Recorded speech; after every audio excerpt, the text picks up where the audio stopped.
Hello friend, UK education class में आपका स्वागत है। फ्रेंड्स, आज हम पढ़ने वाले हैं 9th क्लास का चैप्टर नंबर 6 रेखाएं और कोण। तो सबसे पहले हम रेखाओं संबंधित कुछ परिभाषाएं पढ़ेंगे। तो पहली परिभाषा है हमारी सरल रेखा। सरल रेखा, पहली परिभाषा हमारी सरल रेखा। सरल रेखा क्या है? सरल रेखा बिंदुओं का एक समूह है, एक समुच्चय है जिसकी केवल लंबाई होती है, चौड़ाई और मोटाई नहीं होती। यानी सरल रेखा छोटे छोटे जो डॉट डॉट करके बिंदु होते हैं, इन बिंदुओं का एक समुच्चय है जिसकी लंबाई सिर्फ लंबाई होती है, चौड़ाई और मोटाई नहीं होती है। जैसे मान लीजिए यह कोई एक रेखा ए बी है, ये कोई एक रेखा है। इस रेखा को यानी रेखा को हम अनंत लंबाई तक दोनों साइडों में बढ़ा सकते हैं। यानी इसका विस्तार हम दोनों साइड में, इधर भी और इधर भी, अनंत लंबाई तक, यानी इसे कितना भी बड़ा कर सकते हैं। इसका कोई एंड पॉइंट नहीं होता, यानी कोई इसका अंत बिंदु नहीं होता है। तो ये आपकी सरल रेखा कहलाती है। अब आता है अगला रेखाखंड। रेखाखंड, रेखाखंड क्या है? रेखाखंड रेखा का वह भाग जिसके दो अंत बिंदु हों, रेखाखंड कहलाता है। यानी कोई रेखा है, सरल रेखा का तो कोई अंत बिंदु नहीं होता है, लेकिन जो रेखाखंड होता है उसके दो अंत बिंदु होते हैं। यानी किसी रेखा का जो कटा हुआ भाग होता है वो आपका रेखाखंड कहलाता है। यानी रेखाखंड को हम किसी रेखा में से ही काटते हैं तो वो आपका रेखाखंड कहलाता है। जैसे मान लीजिए ए बी कोई रेखा है, ये इसके अंत बिंदु है, यानी यहाँ ये ख़त्म, इससे आगे इनको हम रेखाखंड को और आगे बढ़ाया नहीं जा सकता। रेखाखंड को हम जितना चाहे उतना बड़ा नहीं कर सकते। तो ये आपका रेखाखंड है। अब आता है किरण।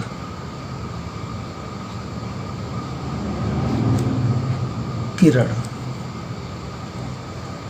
रेखा का वह भाग जिसका एक अंत बिंदु होता है, किरण कहलाती है। रेखा का वह भाग, जैसे कोई रेखा है, इसका एक स्टार्टिंग पॉइंट यानी प्रारंभ बिंदु तो हो सकता है, लेकिन इसका कोई अंत बिंदु, लास्ट पॉइंट नहीं होगा। शुरुआत तो हो सकती है, ये स्टार्टिंग पॉइंट हो गया, लेकिन ये इसका अंत बिंदु नहीं है, अंतिम पॉइंट नहीं है। तो ये आपका किरण कहलाती है। यानी इसके एक सिरे को हम अनंत दूर लंबाई तक बढ़ा सकते हैं।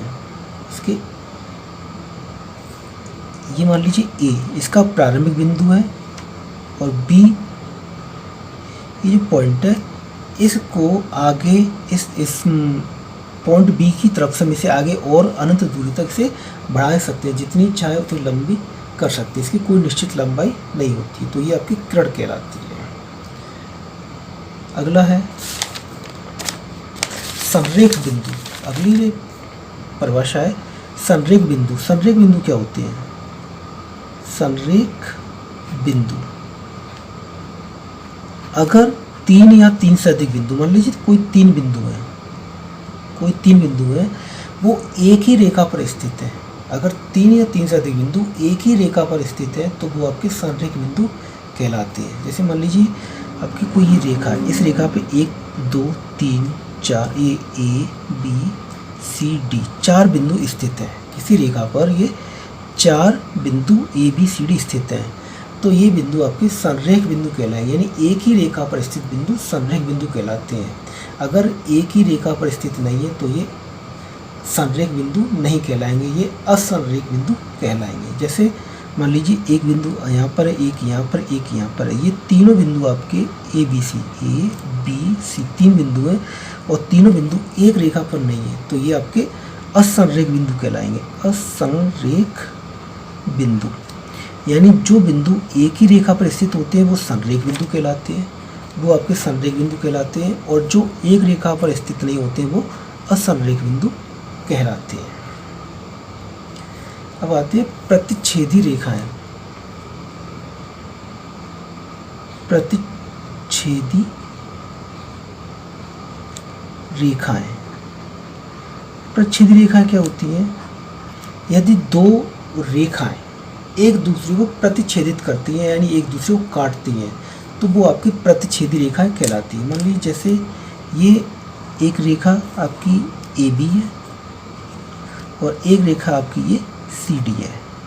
आपकी ये दो ए बी और सी डी रेखाएं जो एक दूसरे को प्रतिच्छेदित कर रही हैं, मान लीजिए एक दूसरे को ओ बिंदु पर काट रही हैं, तो ये आपकी प्रतिच्छेदी रेखाएं कहलाएंगी। इनको हम प्रतिच्छेदी रेखाएं कहते हैं।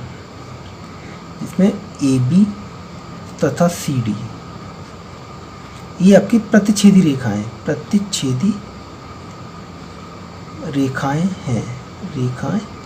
हैं, यानी ए बी और सी डी आपकी प्रतिच्छेदी रेखाएं, क्योंकि ये एक दूसरे को बिंदु पर प्रतिच्छेदित कर रही हैं।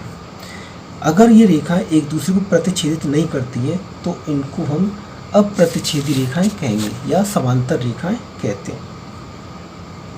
जैसे ये दो रेखाएं ये एक दूसरे को कहीं नहीं काटेंगी, ये दो रेखाएं एक दूसरे को कहीं पर भी प्रतिच्छेदित नहीं करती हैं, तो ये आपकी अप्रतिच्छेदी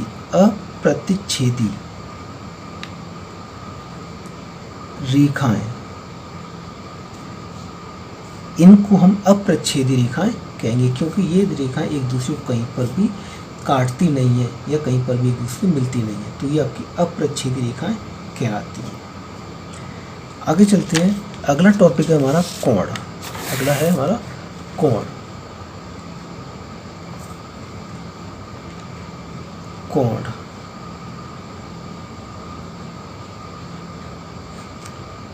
कोण हमने 6 क्लास में कहीं पढ़ा है, छोटी क्लास में हम इससे पढ़ चुके हैं कोण के बारे में। तो हम देखते हैं कोण क्या है।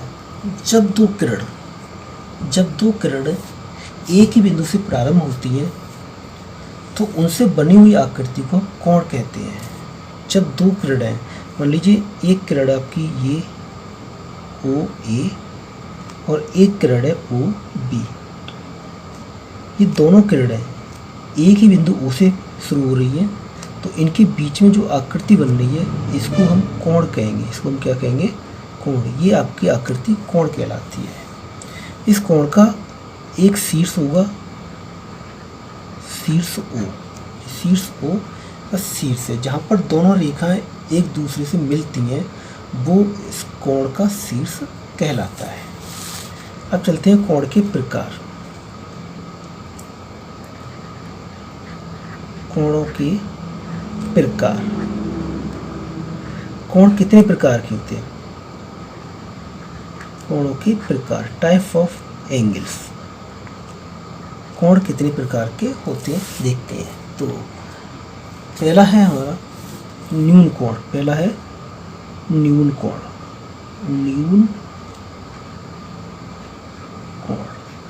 न्यून कोण कौन सा होता है? वह कोण जिसका मान 90 डिग्री से कम होता है और 0 से बड़ा होता है, वो न्यून कोण कहलाता है। यानी 90 डिग्री से छोटा और 0 डिग्री से बड़ा जो कोण होगा वो न्यून कोण कहलाएगा। 0 डिग्री से बड़ा और 90 डिग्री से छोटा, तो इसको हम न्यून कोण कहते हैं। इस कोण को हम क्या कहेंगे? न्यून कोण। इसकी जो आकृति बनती है वो कुछ इस तरह बनती है। इसकी जो आकृति बनेगी वो कुछ इस तरह से बनेगी, यानी इस तरह से इसका मान 90 डिग्री से कम होगा, वो आपका न्यून कोण कहलाता है। अगला है समकोण।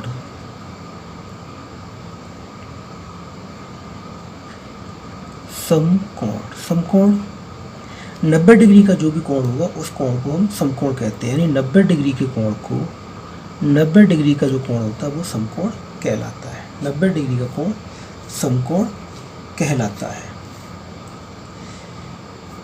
इसके बाद आता है अधिक कोण। समकोण के बाद अधिक कोण।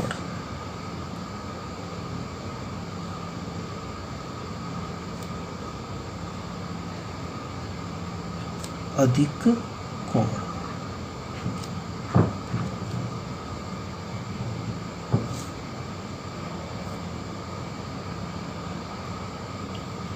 90 डिग्री से बड़ा और 180 अंश से छोटा। 90 डिग्री से बड़ा, 90 डिग्री से बड़ा, 180 डिग्री से छोटा। 180 डिग्री से छोटा कोण आपका अधिक कोण कहलाता है। यानी जिस कोण का मान 90 डिग्री से अधिक होगा और 180 से छोटा होगा वो आपका अधिक कोण कहलाएगा। जैसे 100 डिग्री, 110 डिग्री, 170 डिग्री, 175 डिग्री, ये आपके सब अधिक कोण कहलाते हैं, यानी इनका मान 90 डिग्री से अधिक है और 180 डिग्री से कम है, तो ये आपके अधिक कोण कहलाते हैं। इसके बाद आता है सरल कोण। इसके बाद आता है सरल कोण। सरल कोण, सरल कोण कौन सा होता है? 180 डिग्री का जो भी कोण होगा उस कोण को हम सरल कोण कहते हैं। 180 डिग्री का कोण सरल कोण कहलाता है। 180 डिग्री का कोण सरल कोण कहता है। इसमें एक सरल रेखा, एक सीधी रेखा बनती है। इस कोण में एक सीधी रेखा बनती है, इसलिए इसे सरल कोण कहते हैं। इसके बाद आता है प्रतिवर्ती कोण। प्रतिवर्ती कोण, प्रतिवर्ती कोण 180 डिग्री से बड़ा, 180 डिग्री से अधिक और 360 से छोटा, 360 डिग्री से छोटा कोण आपका प्रतिवर्ती कोण कहलाता है। प्रतिवर्ती कोण कहलाता है, यानी जिस कोण का मान 180 डिग्री से अधिक है और 360 डिग्री से कम है तो वो आपका प्रतिवर्ती कोण कहलाएगा। जैसे 200, 220, 240 डिग्री आदि, ये आपके प्रतिवर्ती कोण कहलाते हैं। इसके बाद आता है पूरक कोण। पूरक कोण, पूरक कोण वह कोण या दो कोणों का योग अगर 90 डिग्री है तो वो आपके पूरक कोण कहलाते हैं। यानी दो कोणों का योग, जैसे दो कोण आपके एक 40 डिग्री और एक 50 डिग्री, इन दोनों कोण का योग अगर 90 डिग्री आता है तो ये दोनों कोण एक दूसरे के पूरक कोण कहलाएंगे, एक दूसरे के पूरक कोण कहलाते हैं। जैसे 30 डिग्री प्लस 60 डिग्री, ये भी एक दूसरे के पूरक कोण कहलाएंगे क्योंकि दोनों का योग 90 डिग्री आता है। इसके बाद आता है समपूरक कोण। समपूरक कोण, समपूरक कोण, इसमें दो कोणों का योग 180 डिग्री होता है। संपूरक कोण में दो कोणों का योग 180 डिग्री होता है।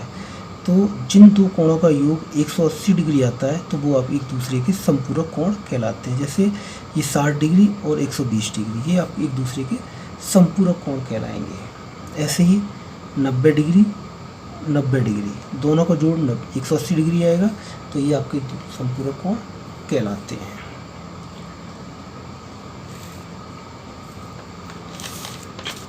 अगला है शीर्षाभिमुख कोण। शीर्षाभिमुख कोण, शीर्षाभिमुख कोण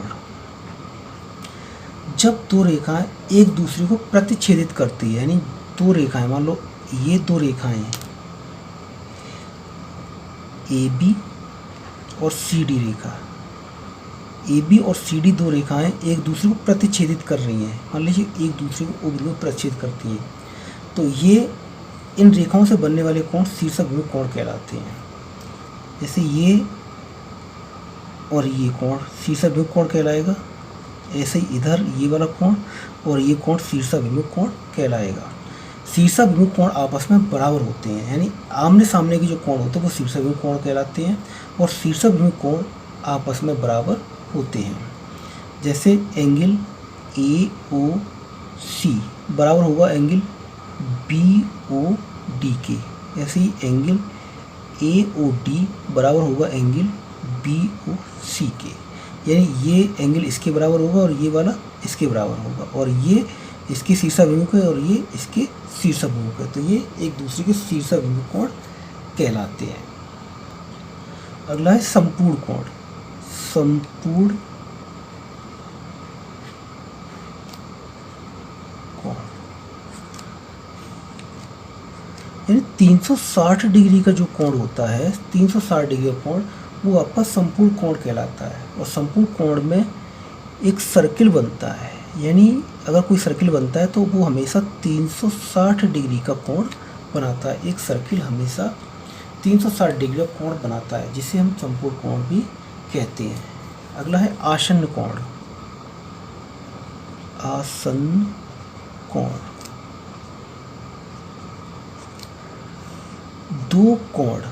दो कोण आसन्न कोण कहलाएंगे। कब कहलाएंगे? जब, जैसे मान लीजिए ये और यहाँ पर दो कोण है, एक कोण ये और एक कोण ये है। ये दो कोण आसन्न कोण कहलाएंगे। कब कहलाएंगे? जब इन दोनों कोणों का शीर्ष एक होना चाहिए। शीर्ष उभयनिष्ठ होना चाहिए। उभयनिष्ठ। एक रेखा जैसे OC उभयनिष्ठ है। उभयनिष्ठ यानी एक रेखा उभयनिष्ठ होनी चाहिए। उभयनिष्ठ मतलब दोनों कोणों के बीच में काम करे, तो वो आपकी उभयनिष्ठ रेखा कहलाती है। जैसे OA कोण AOC और कोण BOC में रेखा जो C है वो उभयनिष्ठ रेखा है। और जो शीर्ष O है, ये आपका शीर्ष है। ये जो शीर्ष है वो दोनों कोणों में उभयनिष्ठ है। तीसरी कंडीशन है, जो रेखा उभयनिष्ठ नहीं है वो रेखाएं उभयनिष्ठ भुजा के विपरीत साइड में होनी चाहिए, एक इधर साइड में और एक इधर साइड में। तो ये कोण आपके आसन्न कोण कहलाते हैं। ये कोण आपके आसन्न कोण कहलाते हैं। एक है कोणों का रैखिक युग्म। रैखिक युग्म, लीनियर पेयर ऑफ एंगल्स। अगर कोई एक सीधी रेखा है, इस रेखा पर ये रेखा कोण बना रही है, तो ये जो दो कोण है, ये दोनों कोण लीनियर पेयर कहलाएंगे, क्योंकि ये रेखा इस रेखा को दो अलग अलग कोणों में बांटती है। और इन दोनों कोणों का जो योग होगा, वो 180 डिग्री होगा। दोनों का योग 180 डिग्री होगा, इसलिए इसे हम लीनियर पेयर यानी कोणों का रेखिक युग्म कहते हैं। तो आज आपने कोणों और रेखाओं के बारे में सीखा।